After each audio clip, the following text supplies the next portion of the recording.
Pasqualino Stadium di Carini, 16° turno, il campionato di eccellenza siciliana per il girone occidentale. È qui che inizia il 2020 di Monreale e Geraci, reduce dalla sconfitta interna contro la Parmon, alla compagine locale, pari virtuoso invece sul campo del Mazzara per la formazione di mister Claudio Grimaudo, che disegna il proprio Geraci con un 4-4-2 con Sesai, difesa ai pali, linea difensiva composta da Saluto, Mar, Iannolino e Tarantino. In mediana ci vanno Di Maria, Bisogno, Bognanni e Serio, tandem offensivo composto da Alessio Grimaudo e Saniong. Fischietto palermitano per l'occasione con Gianluca Livigno a dirigere l'incontro, coadiuvato da Francesco Di Venti e Francesco Conti, entrambe nella sezione di Enna. Passiamo dunque a raccontarvi il film di questa sfida grazie alle immagini a cura di Gianluca Millunzi, al montaggio di Mirko Giacopello. Si apre al sesto di gioco col primo tentativo di Saniong, che fa percorrere un brivido all'estremo difensore locale. Ancora Geraci in avanti al 14° con Grimaudo che prova ad uncinare questo pallone. Sono solo le prove generali del gol del vantaggio, infatti azione convulsa, lascia lì il pallone, ci prova Grimaudo, poi arriva Serio, sopraggiunge dalle retrovie portando in vantaggio la compagine madonita. 0-1 al 17°, premiata la galoppata a sinistra di Tarantino. Lo stesso Serio poco dopo, 3 minuti più tardi, prova a ripetersi il tentativo, però termina largo. Minuto 22, cross dalla sinistra ancora di Tarantino, prova ad avventarsi sulla sfera Saniong, non riuscendo a indirizzare verso la porta avversaria. Al 28°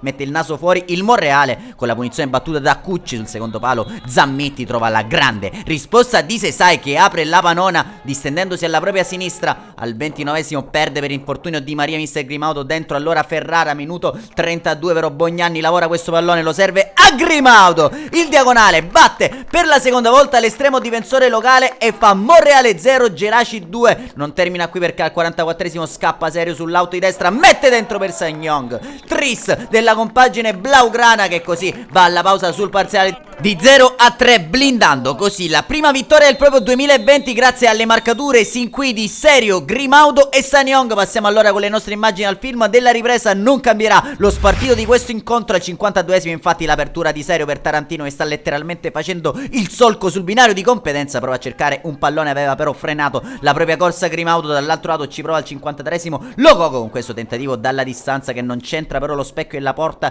difesa da Sesai. Minuto 54, cross dalla destra di Ricciardi, qui concede un'occasione il Geraci per questo fallo di mano di Iannolino. Indica allora il dischetto del calcio di rigore, il fischietto palermitano. Sul punto di battuta agli 11 metri si presenta Lococo, che calcia malamente alto sulla trasversale della porta di Sesai. All'ora di gioco è tempo dell'ingresso in campo di Marsala, che va a rilevare Bisogno. Spazio 9 minuti più tardi anche per Velardi, che prende il posto di Alessio Grimaudo. Al 75° Tarantino scambia con Velardi, appena entrato in campo Sibila alla sinistra del numero 1 Cilluffo. Staffetta invece tra i pali della compagine madonita con Macaluso classe 2001, che prende il posto di Sesai. Ci sarà gloria però anche per Velardi, che proprio allo scoccare del 90° batte ancora una volta il numero 1 locale facendo 0-4 per il Geraci. C'è spazio anche per la quinta rete di giornata, infatti il colpo di tacco illuminante di Serio per Marsala, che col colpo sotto fa 0-5. Gioco, partita, incontro. Il Geraci inizia il proprio 2020 come meglio non potrebbe, dedicando anche questa importante vittoria al mai dimenticato mister Cammarata, che proprio nella giornata di oggi compie 4 anni dal tragico avvenimento della propria scomparsa. Un saluto allora amici appassionati, appuntamento come al solito alla prossima.